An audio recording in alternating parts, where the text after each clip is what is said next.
রব্বুল আলামিন পবিত্র কোরআনের সূরাতুল বনী ইসরাঈলের 23 নম্বর আয়াতের মধ্যে বলেন বিসমিল্লাহির রহমানির রহিম وَقَضَى رَبُّكَ أَلَّا تَعْبُدُوا إِلَّا إِيَّاهُ وَبِالْوَالِدَيْنِ إِحْسَانًا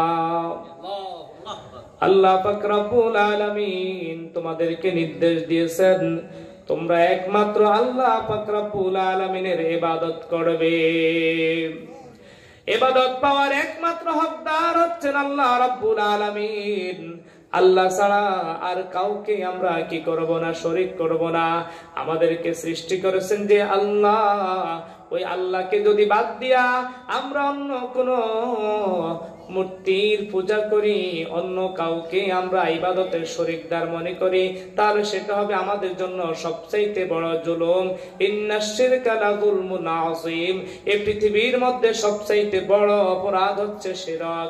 যে আল্লাহ রাব্বুল আলামিন আমাকে সৃষ্টি করলেন, যে আল্লাহ রাব্বুল আলামিন আমাকে হায়াত দিলেন, যে আল্লাহ পাক রব্বুল আলামিন এত সুন্দর পৃথিবীতে জীবন যাপন করার সুযোগ করে দিলেন, যে আল্লাহ রাব্বুল আলামিনের নিয়ামত একের পরে অগণিত নিয়ামত আমি ভোগ করতেছি আর করতেছি, ওই আল্লাহকে বাদ দিয়ে যদি আমরা অন্য কাউকে খুশি করার উদ্দেশ্যে যদি আমরা ইবাদত বন্দি করি, তাহলে সেটা হবে আমাদের জন্য শিরক, সেটা হবে আমাদের জন্য আল্লাহর প্রতি জুলুম। কনা নাউযুবিল্লাহ।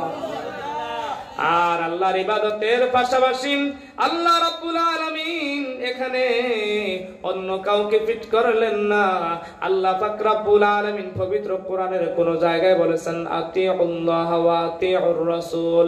আল্লাহ পাক রাব্বুল আলামিন পবিত্র কোরআনের কোন জায়গায় আল্লাহর আনুগত্যের সাথে রাসূলের আনুগত্য ফিট করে দিয়েছেন, কিন্তু এই বনী ইসরাঈলের 23 নম্বর আয়াতের মধ্যে আল্লাহ পাক রাব্বুল আলামিন আল্লাহর নিজের আনুগত্যের সাথে পিতামাতার আনুগত্যের কথা কি করে দিয়েছেন, তুলে ধরে দিয়েছেন। কোনা সুবহানাল্লাহ। আল্লাহ পাক রব্বুল আলামিন বলেন ওয়া বিল ওয়ালিদাইনি ইহসানা, তোমরা পিতামাতার প্রতি সদাচরণ করবে, সদ্ব্যবহার করবে। কার নির্দেশ? আল্লাহ পাক রব্বুল আলামিনের নির্দেশ। সেটার কাইফিয়াত কি? কিভাবে আমরা পিতামাতাকে সম্মান করব, কিভাবে আমরা পিতামাতার সাথে কথা বলবো, কিভাবে আমরা পিতামাতার সাথে আচার আচরণ করব, কিভাবে আমরা পিতামাতার খেদমত করব, সেই কাইফিয়াতগুলো আমার আল্লাহ রাব্বুল আলামিন এই কোরআনুল কারীমের আয়াতের মধ্যে তুলে ধরেছেন। আল্লাহ পাক রাব্বুল আলামিন বলেন ইম্মা ইয়াবলুগান্না ইনদাকাল কিবারা আহাদুহুমা আও কিলাহুমা ফালা তাকুল লাহুমা উফিন ওয়ালা তানহারহুমা ওয়া কুল লাহুমা কাওলান কারীমা। আল্লাহ পাক রব্বুল আলামিন বলেন তোমাদের পিতা মাতা অথবা দুজনের একজন যদি বার্ধক্য অবস্থা উপনীত হয়ে যায়, ও পৃথিবীর মানুষ রে, তোমার পিতা মাতা তোমার জীবনের সবচাইতে বড় পরীক্ষা হচ্ছে তোমার পিতা মাতা। বাবা যখন অসুস্থ হয়ে যায়, মা যখন অসুস্থ হয়ে যায়, বিছানার মধ্যে পায়খানা করে দেয়, বিছানার মধ্যে প্রস্রাব করে দেয়, সন্তানের দায়িত্ব কর্তব্য বাবা এবং মায়ের এই প্রস্রাব পায়খানা গুলো পরিষ্কার পরিচ্ছন্ন করে রাখা। অথবা মানুষ যখন বুড়ো হয় তখন একটু বেতাল ধরনের আচরণ করে, কিন্তু বাবা মায়ের আচরণে সন্তান কোনদিন বাবা মা যেন উফ শব্দ করে, মানুষ উষ্ঠা খাইলে কি কয় উহ, মা গো মা কয় কি না, ইন্না লিল্লাহ কয় কি না, বাবা মা যেন কোন রকম উপ শব্দটা যেন করতে না পারে। কার কথা? আল্লাহর কথা। আর ওয়ালা তানহারহুমা, তোমরা তাদের সাথে কথা বলতে হবে, তোমরা তাদেরকে ধমক দিবে না। পিতামাতাকে কোনোদিন ধমক দিয়ে কথা বলা যাবে না। কিভাবে কথা বলতে হবে? ওয়াকুল্লাহুমা কাওলান কারীমা, নম্রতার সাথে, সম্মানের সাথে, ভদ্রতার সাথে কথা বলতে হবে। যেমন একজন কঠিন প্রকৃতির গোলাম, একজন গোলাম তার একজন মনিবের কাছে ধরাশায়ী একটা অপরাধ করে ফেলেছে। এখন সে যদি মনিবের সামনে যদি ঘাট তেরা করে দাঁড়ায় থাকে, তাহলে শাস্তি কি বাড়বে না কমবে? শাস্তি বাড়বে।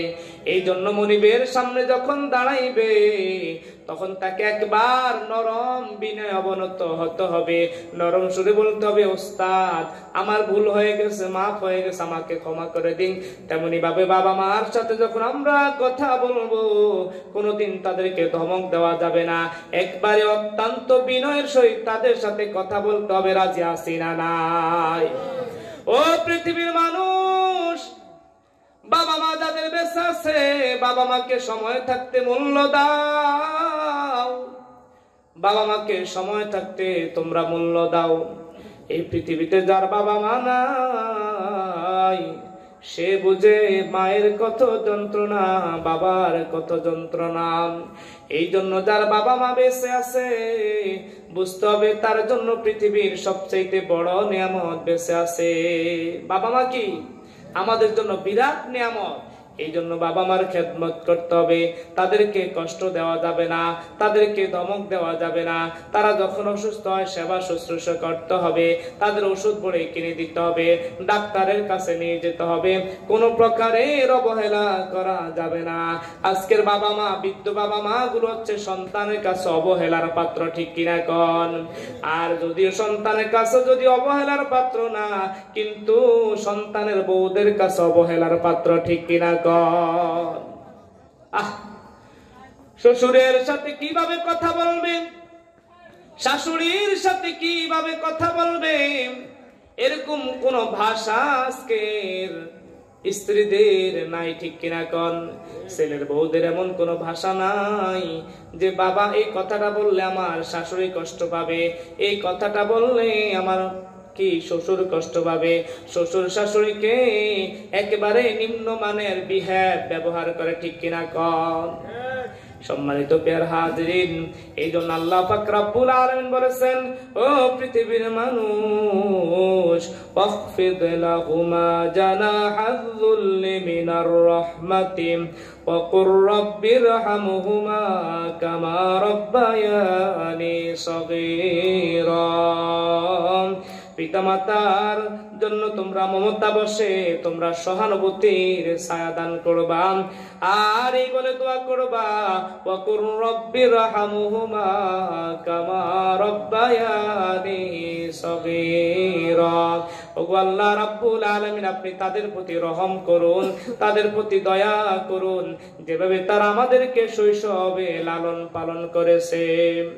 এখন অনেক মানুষের মা বেঁচে নাই, বাবা বেঁচে নাই, কয় হায় রে, আমার এমন একটা সময় ছিল, আমার টাকা ছিল না, পয়সা ছিল না, ধন দৌলত ছিল না, কত ইচ্ছা ছিল আমার মাকে আমি ভালো ভালো জিনিস খাওয়াইতাম, কত ইচ্ছা ছিল বাবাকে ভালো ভালো জিনিস খাওয়াইতাম, কিন্তু বাবা তো এখন কবরে, মা তো এখন কবরে। এখন এই বাবা মার জন্য আপনি কি করবেন? আল্লাহ নবী সাল্লাল্লাহু আলাইহি ওয়াসাল্লামের কাছে সাহাবী বলল, ইয়া রাসূলুল্লাহ, আমার মাও নাই, বাবাও না, আমি কি খেদমত করতে পারি? আল্লাহ নবী সাল্লাল্লাহু আলাইহি ওয়াসাল্লাম বলেছেন, তুমি তোমার বাবা মায়ের জন্য দোয়া জারি রাখো, রব্বিরহামহুমা কামা রব্বায়ানি সগীরা বলে দোয়া করো। সুবহানাল্লাহ। এই জন্য বাবা থাকলে খাওয়াইতেন, মা থাকলে খাওয়াইতেন। আপনার দুঃখের সময় তারা বেঁচে ছিল, এখন আপনার সুখের সময় তারা বেঁচে নাই। এখন কি করতে হবে? তাদের জন্য রুহাস্তে খরচ করতে হবে, মানুষদেরকে দাওয়াত দিয়ে খাওয়াইবেন, ইসালে সওয়াব করবেন। এতে করে সওয়াব আল্লাহ কি করবেন? কবরের মধ্যে পৌঁছে দিবেন। কবর জিয়ারত করবেন, কবর জিয়ারত করে চোখের পানি ফেলে ফেলে দোয়া করবেন। সম্মানিত প্রিয় হাজিরিন, আল্লাহ পাক রব্বুল আলামিন পিতামাতার কথা যেমন ভাবে পবিত্র কোরআনের সূরাতুল বনী ইসরাঈলের 23 নম্বর আয়াতে বলেছেন, তেমনি ভাবে আল্লাহ পাক রব্বুল আলামিন সূরাতুল লুকমানের 13 নম্বর আয়াতের মধ্যে, 14 নম্বর আয়াতের মধ্যে আল্লাহ পাক রব্বুল আলামিন বলেছেন, আল্লাহ পাক রব্বুল আলামিন বলেন, ওয়া ওয়াসাইনাল ইনসানা বিওয়ালিদাইহি হামালাতুহু উম্মুহু ওয়াহনান আলা ওয়াহনিন ওয়া ফিসালুহু ফি আমাইন আনিশকুর লি ওয়া লিওয়ালিদাইক ইলাইয়াল মাসীর। পাক রব্বুল আলামিন বলেন ওয়া ওয়াসাইনাল ইনসানা বিওয়ালিদাইহি, আল্লাহ পাক রব্বুল আলামিন বলেন আমি পৃথিবীর মানুষদেরকে তাদের পিতামাতার প্রতি সদাচরণের নির্দেশ দিয়েছি। হামালাতুহু উম্মুহু ওয়াহানান আলা ওয়াহনিন ওয়া ফিসালুহু ফি আমাইন। আল্লাহ পাক রব্বুল আলামিন মায়ের কষ্টের কথাটাই পবিত্র কোরআনের মধ্যে তুলে ধরেছেন। এই পৃথিবীর মানুষ মায়ের কষ্টটা কি জিনিস সেটা অনুভব করতে পারবে না। এই পৃথিবীর মানুষ বাবার কষ্টটা কি জিনিস সেটা অনুভব করতে পারবে না। এই জন্য আল্লাহ রাব্বুল আলামিন মায়ের পক্ষ নিয়ে মায়ের কষ্টের কথাটা পবিত্র কোরআনের মধ্যে তুলে ধরেছেন। কন্যা সুবহানাল্লাহ। আল্লাহ রাব্বুল আলামিন বলেন হামালাতুহু উম্মুহু ওয়াহনান আলা ওয়াহনিন ওয়া ফিসালুহু ফি আমাইন। আল্লাহ রাব্বুল আলামিন বলেন তোমার মা, তোমার গর্ভধারিণী মা তোমাকে কষ্টের পর কষ্ট বরণ করে গর্ভে ধারণ করেছে। ওয়া ফিসালুহু ফি আমাইন, এবং তোমার দুধ ছাড়া 2 বছরে। আল্লাহ পাক রব্বুল আলামিন মায়ের কষ্টের কথাটা তুলে ধরেছেন। তবে যেখানে আল্লাহ পাক রব্বুল আলামিন স্বয়ং মায়ের কষ্টের কথা আল্লাহ কোরআনে তুলে ধরেছেন, কি জন্য? কি বাবা মার সাথে খারাপ ব্যবহার করার জন্য না ভালো ব্যবহার করার জন্য? ভালো ব্যবহার করার জন্য।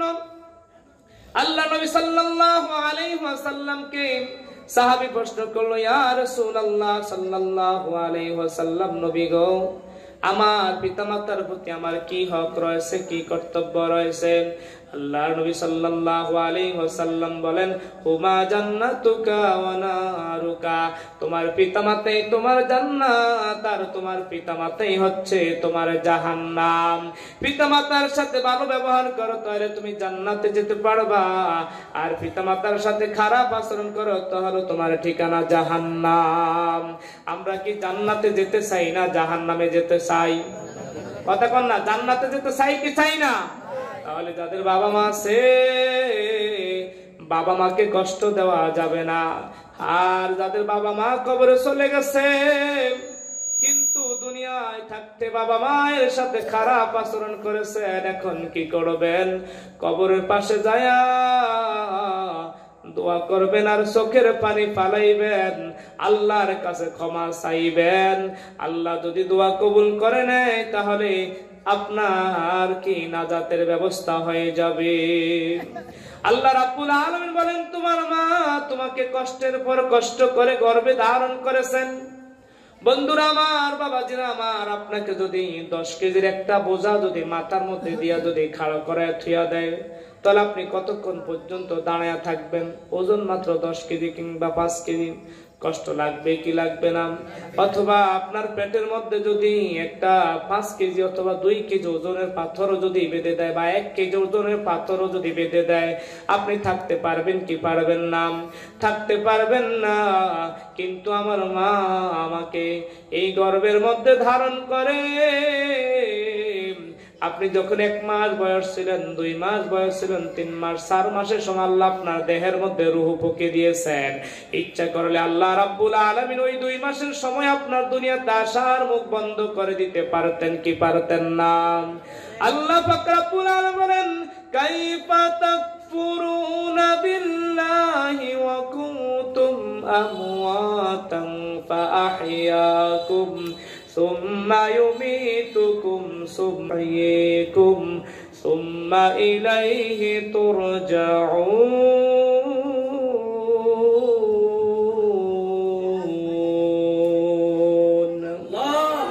আল্লাহ পাক রব্বুল আলামিন বলেন বান্দারে তুমি কিভাবে আমাকে অস্বীকার করবা, কিভাবে আমার নাফরমানি করবা? তুমি তো মৃত অবস্থায় ছিলা। কোথায়? যখন আমি মায়ের গর্ভের মধ্যে ছিলাম, তখন আমার 4 মাস পূর্ণ হয় না। ওই সময় আমি মৃত্যু 4 মাস বয়স যখন হয়েছে, আল্লাহ রাব্বুল আলামিন আমার দেহের মধ্যে, আমার মায়ের পেটের মধ্যে, আমার দেহের মধ্যে রূহ ফুঁকে দিয়েছেন। বলে আমি হয়ে গেছি সেখানে জিন্দা। আমি মায়ের পেটে নড়াচড়া করতে শুরু করলাম।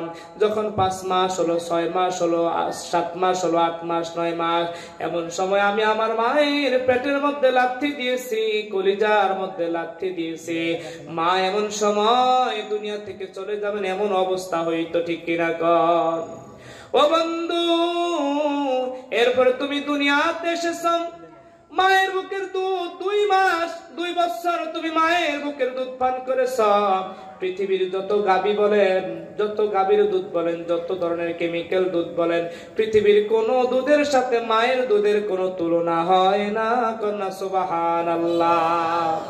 মায়ের দুধের মধ্যে আল্লাহ রাব্বুল আলামিন এত গুণাগুণ ফিট করে দিয়েছেন, একটা অসুস্থ সন্তান মায়ের বুকের দুধের মাধ্যমে সুস্থ হয়ে যেতে পারে। সুবহানাল্লাহ। আপনি কি হিসাব করেছেন আপনি দৈনিক কত লিটার দুধ পান করেছেন? 1 মাসে কত লিটার দুধ পান করেছেন? 1 বছরে কত লিটার দুধ পান করেছেন? 2 বছরে কত লিটার দুধ পান করেছেন? বন্ধুরা আমার, মায়ের সাথে যে বেয়াদবি করব, কাল কিয়ামতের ময়দানে যদি আল্লাহ এই মায়ের বুকের দুধের হিসাবটুকু যদি নেন, এই মায়ের বুকের দুধের হিসাবটুকু আমরা দিতে সক্ষম হব না, ঠিক কিনা কর? আল্লাহ বলেন যে তোমরা পৃথিবীতে এসেছো, মায়ের বুকের দুধ তোমরা পান করেছো, এরপর আস্তে বড় হয়েছো, 10 বছর, 20 বছর, 30 বছর, 50 বছর, 100 বছর, এরপর আবার তোমরা মৃত্যুবরণ করবে, এরপর আবার কবরের মধ্যে জিন্দা হবে, হাসরের ময়দানে সুম্মা ইলাইহি তুরজাউন, হাসরের ময়দানে তোমরা একত্রিত হবে। সুতরাং আমরা কি করতে হবে? আমরা দুনিয়াতে আসার ক্ষেত্রে আল্লাহ আমাদেরকে পাঠাইছেন, ওসিলা হচ্ছে আমাদের বেঁচে থাকার মাধ্যম হচ্ছে আমাদের বাবা মা, আমাদের দুনিয়াতে আসার মাধ্যম হচ্ছে আমাদের বাবা মা। এই জন্য আল্লাহ বলেছেন, বান্দারে আনিশকুরুলি, তোমরা আমার এবং তোমরা আমার এবং তোমার পিতা মাতাদের কৃতজ্ঞ হও। আল্লাহর কৃতজ্ঞতা স্বীকার করতে হবে এবং পিতা মাতারও কৃতজ্ঞতা স্বীকার করতে হবে। হুকুম কার? আল্লাহর হুকুম, ইলাইয়াল মাসির। আল্লাহ পাক রব্বুল আলামিনের দিকে আমাদেরকে প্রত্যাবর্তন করতে হবে। সম্মানিত প্রিয় হাজিরিন, একই কথা আল্লাহ রাব্বুল আলামিন পবিত্র কোরআনের সূরাতুল আহকাবের মধ্যে তুলে ধরেছেন, ওয়া ওয়াসাইনাল ইনসানা বিওয়ালিদাইহি ইহসানা। আল্লাহ পাক রব্বুল আলামিন বলেন, আমি পৃথিবীর মানুষকে পিতামাতার সাথে সদাচরণের নির্দেশ দিয়েছি। উম্মুহু কুরহা ওয়া দাআতুহু কুরহা।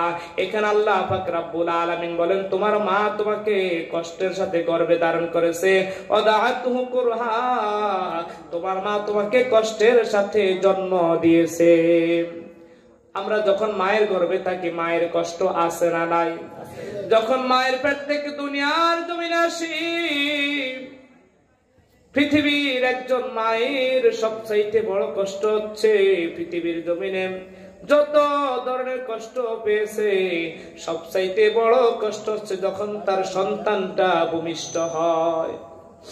সন্তান ভূমিষ্ঠ হওয়ার আগে মা তার স্বামীর কাছে দাবি দাবা খালাস করে নেয়। সন্তান ভূমিষ্ঠ হওয়ার আগে মা তার শ্বশুর শাশুড়ির কাছে দাবি দাওয়া খালাস করে নেয়। সন্তান ভূমিষ্ঠ হওয়ার আগে তার আত্মীয় স্বজন সবার কাছ থেকে দাবি দাওয়া খালাস করে নেয়। জীবন মরণের যুদ্ধ। যদি সন্তানটা সঠিকভাবে খালাস হয়ে যায় তাহলে মা বেঁচে যাবে, আর যদি সন্তানটা সঠিকভাবে খালাস না হয় তাহলে মায়ের জীবন শেষ। ঠিক কিনা কর? ও বন্ধু, এই জন্য আল্লাহ রাব্বুল আলামিন বলেছেন, হামালাতুহু উম্মুহু কুরহা। আল্লাহ রাব্বুল আলামিন বলেন, তোমার মা তোমাকে কষ্টের সাথে গর্ভে ধারণ করেছেন, ওয়াদাআতুহু কুরহা, তোমাকে কষ্টের সাথে তোমাকে জন্ম দিয়েছেন, তোমার গর্ভ খালাস করেছেন। ওয়া হামালুহু ওয়া ফিসালুহু 30 শাহরা। এখানে আল্লাহ রাব্বুল আলামিন বলেন তোমাকে গর্ভে ধারণ এবং দুধ ছাড়ানোতে তারা 30 মাস ব্যয় করেছে। কয় মাস? 30 মাসের কথা এখানে আল্লাহ পাক রব্বুল আলামিন বলেছেন। হযরত ওমর ফারুক আযম রাদিয়াল্লাহু তাআলার আমলে একটা খটকা লেগে গেছিল। সেই খটকাটা কি? একদিন হযরত ওমর ফারুক আযম রাদিয়াল্লাহু তাআলার দরবারে একজন মহিলাকে আনা হলো, যে মহিলা 6 মাসের সময় তার সন্তান প্রসব করেছে। আমাদের সমাজেও 7 মাসের সময় সন্তান প্রসব করে, 6 মাসের সময় প্রসব করে, 8 মাস 9 মাস। তাই বলে কি স্ত্রীকে সন্দেহ করা যাবে না? কয় হায় হায়, আমার স্ত্রী মনে হয় অন্য কারোর সাথে সম্পর্ক ছিল, একটা বিরাট পর্যায়ে চলে যায়, ঠিক কিনা কোন? ওমর ফারুক রাদিয়াল্লাহু তাআলার কাছে মহিলাকে হাজির করা হলো। সবাই মহিলার প্রতি জিনার ব্যভিচারের অপবাদ দিতে লাগলো।